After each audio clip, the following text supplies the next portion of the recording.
After 2 nerve-wracking months of watching my stock portfolio explode, I cashed out a whopping $100 million.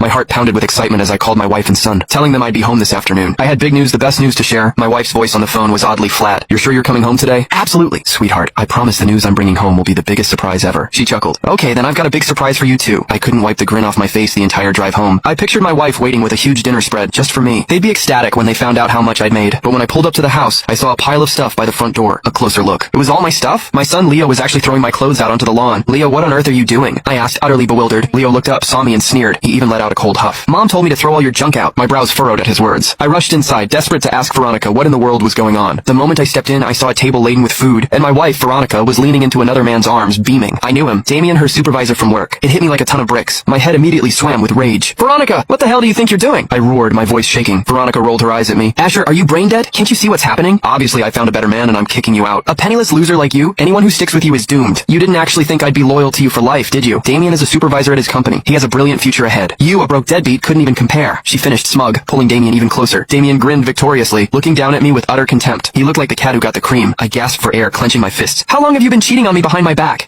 "I'll tell you the truth. Damien and I have been together for a year. Now that he's finally divorced, I'm divorcing you to marry him." A suffocating feeling tightened in my chest. I'd worked so hard, all to give my wife and son a better life. I'd volunteered for a tough assignment, surveying terrain in a remote, harsh location. Day and night, I dreamed of making enough money to provide that cozy family life I'd always dreamed of. I'd been out there enduring wind and sun, busting my butt, and my wife had been in here, having an affair and turning me into a complete cuckold. "Fine, if you want a divorce, we can divorce, but Leo comes with me." I took a deep breath, forcing the words out. "A woman who betrayed me? I didn't want her anymore." But then my son Leo screamed at me, "No! I don't want to go with you." Leo was 14 this year. I thought he was old enough to understand. "Leo, don't worry. I promise I'll still be a good dad to you after your mom and I split." Leo just gave me a look of disgust. "Seriously? Who'd want to be with you? Mom's marrying a supervisor. He makes hundreds of thousands a year. Look at you, just a pathetic nobody, barely making enough to scrape by. Mom already said she's taking me with her after the divorce. Uncle Damien will be my dad from now on." "You're nothing. Don't ruin my bright future. Right, Dad?" Leo practically fawned over Damien, calling him Dad with a big smile. Veronica chuckled, patting his head. "That's my son. He knows how to play his cards right. A broke deadbeat like him really doesn't deserve to be your father." I stood there, feeling like all the blood in my veins had turned to ice. I thought Leo was just upset about the divorce, but it turned out he actually looked down on me, wanting Damien as his father. It felt like a knife twisting in my chest. "Leo, I have money. I can still give you a good life too." The moment I said that, all three of them burst out laughing. "Asher, how can you even say that with a straight face?" "I have money. I know exactly how penniless you are." Veronica scoffed, a sneer plastered on her face. "Exactly. My new dad already promised to buy me the latest phone. That's probably something you'd struggle to afford, isn't it? But even if you did buy it, I wouldn't recognize you anymore. Mom says you always upgrade when you can, and I'm going with her to live the good life with my new dad." "Don't be a roadblock!" Damien smirked, looking at me. "Buddy, no offense, but a man needs to be capable. It's only natural for an incapable man to lose his wife and child. If you want to blame anyone, blame yourself for being useless." My wife nodded. "Damien's right. Asher, I've already prepared the divorce papers. Sign them quickly. Since Leo is staying with me, the house has to be mine." I stood there numb. My wife and son's faces were utterly alien and chilling. Fine. If they want a divorce, then divorce it is. I wasn't going to fight for a woman who cuckolded me, but my son, my throat tightened. I looked at Leo, asking seriously, "Leo, are you truly giving up on your dad? Aren't you afraid you'll regret this later?" Leo impatiently rolled his eyes. I said, "Just sign the divorce papers. I can't wait for you to divorce. Besides, I already have a new dad. Who wants a useless dad like you? I won't regret anything." My heart died completely at his words. I signed the divorce papers without another thought. I looked at them. "Even if you beg me on your knees for forgiveness later, I will never forgive you." Veronica burst into laughter. "Poor loser, always fantasizing. Begging for forgiveness? Not in a million years." "Exactly, just get out. Don't interrupt our family dinner. And those piles of junk at the door? Take them with you." Leo smugly chased me out. I gave him one last cold look, then turned and walked away. I didn't want my things. And I didn't want an ungrateful wretch of a son either. I checked into a hotel. Before the divorce was even finalized, Veronica posted a photo of herself, Leo, and Damien on Ins, captioned, "My beautiful family of 3. Relatives on Veronica's Snapchat group started asking what was going on. She laughed and replied, "What else? I dumped my useless husband and found a man 100 times better." Leo also excitedly sent a voice message. "Yeah, everyone, I'm announcing that Uncle Damien is my dad now. Don't ever associate me with Asher, that pathetic loser." They didn't even care that I was still in the group. Their words filled me with both coldness and fury. And those relatives? They all chimed in laughing. "Oh, so that's what happened. Asher was pretty much a deadbeat anyway. Veronica, you're so capable. Congratulations." Seriously, why is Asher still in the group? Can't he see nobody respects him? Why doesn't he just leave? Such bad vibes. I watched their mocking messages, my face unreadable. Initially, I hadn't thought about leaving. Now I decided I wouldn't. I wanted to see how well Veronica and Leo would live without me, Asher. A month later, Veronica and I officially received our divorce certificate. She wasted no time practically dragging Damien to get their marriage license, while Leo happily cheered them on. I felt utterly ridiculous. All these years I'd been frugal, providing Veronica and Leo with more than enough materially. Everything else I'd poured into the stock market. I knew my job was ordinary. Even if I worked myself to death, I wouldn't make much money. So I devoted myself to studying the market, and I really did pick a killer stock, raking in $100 million. But I felt it was mostly luck, so I decided to stop. I planned to use the money to buy houses, cars, and invest in some stable businesses. I'd originally intended for all that money to go to my wife and son. Well now, I could spend it however I pleased, all on my own. That day, I went to the sales office of a high-end complex in our area, Grand Manor Estates, which offered move-in ready homes. As I walked in, I spotted Veronica, Damien, and my son Leo all looking at properties. I frowned. What a small world. I was about to leave and come back another time when Damien suddenly saw me. Well, Asher, what are you doing here? You certainly love to crash the party, don't you?" At his greeting, Veronica Veronica and Leo both looked my way. When they saw me, they both let out a scoff. Asher, you poor jerk, what are you doing here? Don't tell me you're actually here to buy a house. Even the basic condos here are ridiculously expensive, like $500,000 for a small apartment. You couldn't even afford a broom closet, Veronica said, her face twisted in a mocking smile. Leo actually pulled out his phone, snapped a picture of me and sent it to the Snapchat group, scoffing. Everyone come see! Some pathetic loser actually dares to come look at houses at Grand Manor. The moment he sent it, the relatives in the group started sending sarcastic voice messages. Asher, I told you, why don't you just leave the group? You're divorced from Veronica now, and she's buying a house. Why are you tagging along? Won't you be embarrassed when you walk around and realize you can't even afford a down payment? Exactly, Asher. We get that you're still hung up on Veronica, but a useless man can't blame a woman for being heartless. Stop making a fool of yourself. Veronica, you and Damien should tell the sales staff to kick this broke jerk out. What's the point of serving someone who can't buy anything? It's just wasting their precious time. Veronica played each mocking voice message from her relatives,